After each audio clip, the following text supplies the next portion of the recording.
ঘটনাটা কি হয়েছে?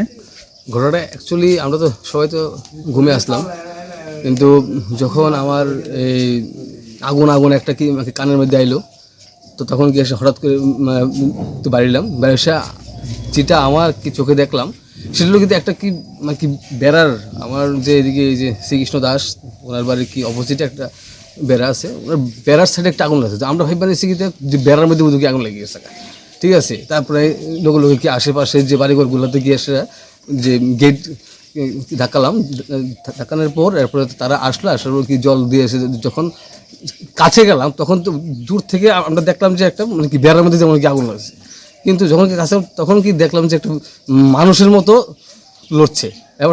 এরপরে ঠাস করে মানে কি মানে উল্টা কি ব্যাক হয়ে মাটিতে তারপরে গিয়ে কি জল এনে দিলাম, দেখি যে মানে একজন ডেড বডি, মানে এই বার্ন ইনসিডেন্ট, এটা এতটুকু অবধি।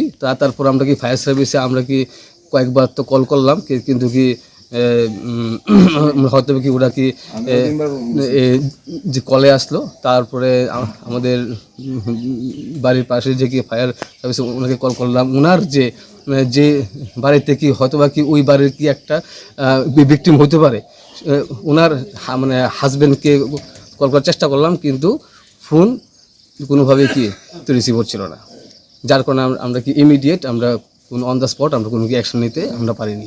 এখন কি আপনারা কি জানতে পারছেন? এখন তো কিছু জানতে পারি না, কিন্তু এখন কি বলবো, সবটা তো ইনকোয়ারির ম্যাটার। এখনও তো মানে কি পুলিশ প্রশাসন থেকে কি কোনো লোক তো আসেনি, ফায়ার সার্ভিস থেকে কি লোক এসে যে বার্ন যে ভিকটিমকে হসপিটালে কি নিয়ে গেছে, তো জানি না উনি কি জীবিত না কি মৃত আছে।